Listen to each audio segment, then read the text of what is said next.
pinapabayaan pa rin namin na makapagsalita. Hindi ako yung tipong tao na pipigilan ko ang ibang tao sa pagsasabi kung ano yung nasa isip at nasa puso nila. So respetuhin natin kung ano yung opinion nila. Samantala, duda si Senator Amy Marcos sa tunay na pakay ng impeachment laban kay VP Sara Duterte. Ayon sa senadora, kung tunay na accountability ang habol, hindi ito mararating sa pamamagitan lamang ng impeachment. Kasi ang parusa ng impeachment ay removal from office at saka yung tinatawag na disqualification, permanent disqualification. Parang nagdududa ako na kung talagang accountability, sangkatutak ang kaso ni Inday Sara sa COA, sa DOJ, sa Korte Suprema. At doon ang tunay na accountability kung saan may multa, may kulong, kung ano-anong hatol. Samantalang kung pinipilit ang impeachment, minsan napapaisip ako na sino kaya ang makikinabang dito. Baka naman yung may ambisyon para sa 2028 dahil disqualifikasyon at pagtanggal kay VP Sara ang habol. Naniniwala si Senadora Amy na ang mga individual na nais ma-impeach si VP Sara ay may pansariling interes para sa 2028 elections. Sigurado ako doon at kinakailangan magpakatotoo na tayo. Kung ambisyoso kayo para sa 2028, nako, talaga naman. SKL, share ko lang, hindi mangyayari yan. May komento naman si Senator Robin Hood Padilla hinggil sa isang paring nagsabing hudas ang 18 senador na bumoto para ibalik sa Kamara ang Articles of Impeachment. Kanya-kanyang opinion yan, nire-respeto natin ng opinion, lalong-lalo na kung galing sa pare, i-respetuhin natin. At ganun din sana, kung ano din naman yung sinasabi ng ibang naratibo, sana respetuhin din nila. Kasi alam mo, demokrasya tayo eh. Hindi po pwedeng yung nagsasalita lang, sila lang yung tama. Dapat pakinggan natin yung dalawang naratibo. Binigyang diin ni Padilla na ang naging pasya ng 18 senador ay hindi dahil sa personal na damdamin, kundi para sa bayan. Isa lang po ang nasisigurado namin sa inyo. Yung 18 na senador, judge po yan. Sila po ay hukom. Kami po ay hukom nung oras na yon. Kami po ay nagdesisyon, hindi dahil mahal namin si Inday o galit kami sa ibang tao. Kami po ay nagdesisyon dahil yun po ay para sa bayan. Hindi po yan para kanino. Prof. Wright, the senator can react if he wants to. Yes, Mr. Chair, thank you. I just would like to put in context. Paano ko sinabing shit happens? Indeed, I said that. Shit happens. Because sa amin sa police, sa military, during operations, when you don't have complete control of the operational environment, you expect shit happens. Yun nga, nangyari nga. Namatay yung bata, tinamaan yung bata. Talagang, for me, for us, shit happens. Nangyari yun.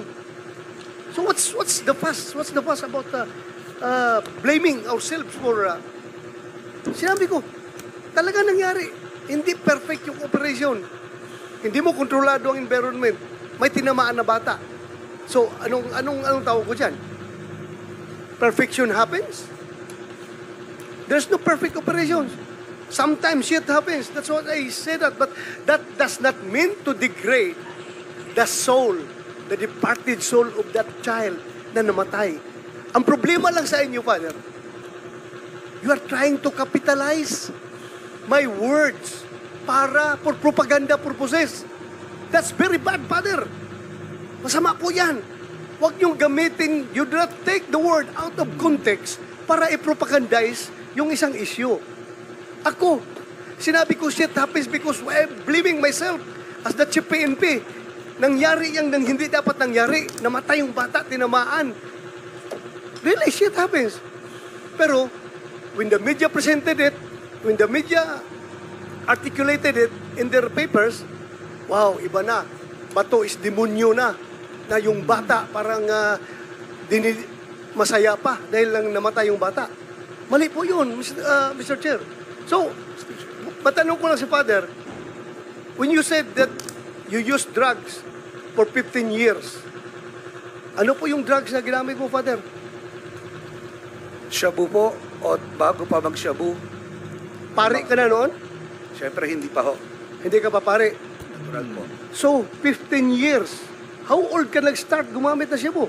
Father, ako sagutin niyo. Ako sagutin niyo. Mr. Chair, simula po ako ng 16. 16. Opo. 16 plus 15, that's 31. Kailan ka naging pare? 2006. 2006. How old were you? 2006. 31 ho. 31. So meaning, nasa loob ka pa ng seminaryo, gumagamit ka na Meron shabu. po akong tinatawag na relapse, Mr. Chair. Relapse. That's good. I congratulate you for reforming your life. And Salamat being po. a good example, I congratulate you. You're a good example to this community. Salamat po, Mr. Chair. Pero hindi po ako gumagawa at nagpa-fabricate o pinapalobo. When you said that you do not intend to hurt the feelings of the bereaved, by the word itself, you already did. Salamat po, Mr. Chair. Well, depende sa inyo yan. That's subjective, Mr. Chair. Can Kasi I- sa akin, when I see shit happens, that's for us to blame ourselves. That shit happens. That is not intended for the people or the victim. And which, yeah, Can we contextualize? Aminado naman si Senator Bato, konektado ito sa 1-year-old na namatay, kaya kayo napasalitang shit happens. yes, Mr. Chair. Can we, 3-year-old. ilan? Mr. Chair, 3-year-old 3 years old daw. na nangangarap din Okay. maging police. Sige, Father, ikaw familiar sa what happened doon sa 3 years old na namatay? Sige nga, so that we will see the... Sa pagkaalala ko po ay ito po ay isang police operation at ang hinuhuli nila yung anak, ay yung tatay, at dahil dito ay nadamay po yung anak, nadamay yung anak at namatay yung anak. I wouldn't want to give any Saan other, po yun? I wouldn't want to give Okay, any place and then date, and then sa incidenting yun, yung 3 years old lang ang namatay, kasama po yung ama, Mr. Chair. kasama ang ama. That is the context, ha? Yes. Yan yung context, ha, na nangyari ito. Yes, Mr. Chair, wala naman talagang pulis gustong pumatay ng bata. Kaya nga sabi ko, shit happens. Tinamaan yung bata sa crossfire. Kaya nga, nangyari yun. But Father, sa investigation ninyo, official police operation yon, na-confirm na rin nyo sa HQ? It was po. Kaya Okay, may mga pangalan ng operatives. I think meron po, Mr. Chair, and ayaw kasi mag-appear po nung... Paki-organize na lang po yung data kasi Opo. isa na yan sa napag-usapan natin ngayon. We are interested in that police operation na may 3-year-old na namatay. Yes, Kasama ng kanyang papa siguro, papa? Yes, Kasama po. papa. O, sige. Mr. Chair, na-autopsy rin po ni Dr. Raquel Fortun ang bata. So, she can objectively provide the truth in this committee. Salamat po. yeah, Mr. Chair, Senator Bato. another question. Yung inimbestigahan ninyo, Father, ng mga kaso, marami yon sinabi mo. And you have evidences. Meron kayong proof na sabi mo pa nga, binalian ng kamot. Sabi mo, may mga revolver na paulit-ulit na ginagamit as a exhibit. Then, sa haba ng panahon, Father, ilan na pong kaso na file ninyo pertaining to those cases that you have investigated? Ilan na pong kaso na file ninyo? Can I respond, Mr. Chair? Respond to the best of your ability. Okay. Pero hindi naman, I don't think it's the responsibility ninyo to file the cases. Pero sige, yeah, just... Precisely. The...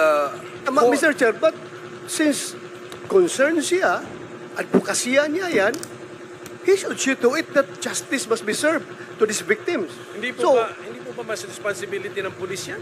responsibility nga ng police, Mr. Chair, pero sila nag-imbestiga, he's providing. Otherwise, kung hindi siya tumulong para mapile yung kaso na yan, halata ng ginagawa niya, puro propaganda. Nagpo-propaganda lang siya. Nagsasabi siyang ganon. Hindi pala siya interested na makuha ang hustisya. Hindi niya pinaluap sa pulis kung nakasuhan na itong mga gago na ito. Because for one, I want justice to be served. Lalong-lalo na yung mga inosente na pinatay. Dapat talaga, Father. Baka mas pwede pa akong maging pare kung tutuusin. Kasi gusto ko talaga, kung if I have the goods, I have the evidence as you showed that a while ago. Bali-bali na, halatang binugbog mo na bago pinatay eh. Di ba? So, you should pinalo up mo sana yun, na-file yung kaso. Kung hindi mo pinalo up, well, masasabi ko hanggang propaganda ka lang, Father. Mr. Thank you, Mr. Chair.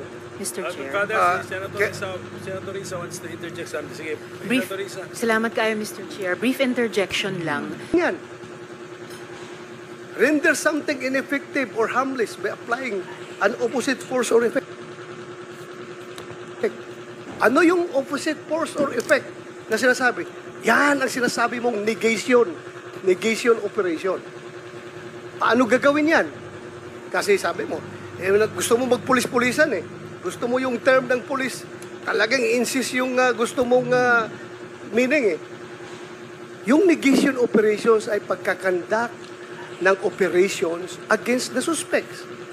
Pag magkanda ka ng operations, chances are na pwede mo siyang maaresto, pailan mo ng kaso para makulong at hindi na siya makapag-commit pa ng further crimes.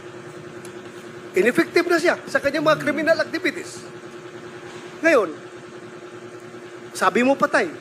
Yes, pwede mayroong mamatay dyan sa neutralization kapag ang suspect ay lumaban sa operation because by all means, ang police has to defend themselves. Self-defense. Ewan ko. Tanungin natin itong mga former chief PNP kung ano ba talaga ang meaning ng neutralization. Dahil alam ko, police, military, at maraming organization gumagamit ng term ng neutralize. Binibigyan lang kasi ng masamang meaning nitong mga anti-Duterte na people. Ngayon, kinukot mo pa yung PDEA director na yes, he's free to make his own meaning, his own definition of that term. But ito ngayon, tatlong former chief PNP, Mr. Chair, can I ask General Gamboa, when I say neutralize, anong ibig sabihin yan? You have the floor. These three former PNP chiefs came after the PNP chief Bato. So tama. So, Correct. Yes. And if indeed that memorandum that I signed, cited by Attorney Jokno, was true, Nabasa then nila they were covered by that memorandum. And I would like to seek their opinion as to the intent of that memorandum. Is it really killing? Otherwise, kung gusto kong patayin yung mga suspect na yan, bakit pa ako gagamit ng neutralized term? Gagamitin ko ang to kill. Bakit ko pa gagamitin yung term ng neutralized, Mr. Chair? Can I hear from General Gamboa, Mr. Chair? So in order tayo, in order sa kanila. Sige, who came sige, ganito sa records ko, no? After naging chief Albayal, after Bato de la Rosa, Albayalde, Gamboa, Cascolan, Sinas, Eleazar, Carlos, Danao. Ganun na nangyari. Sige.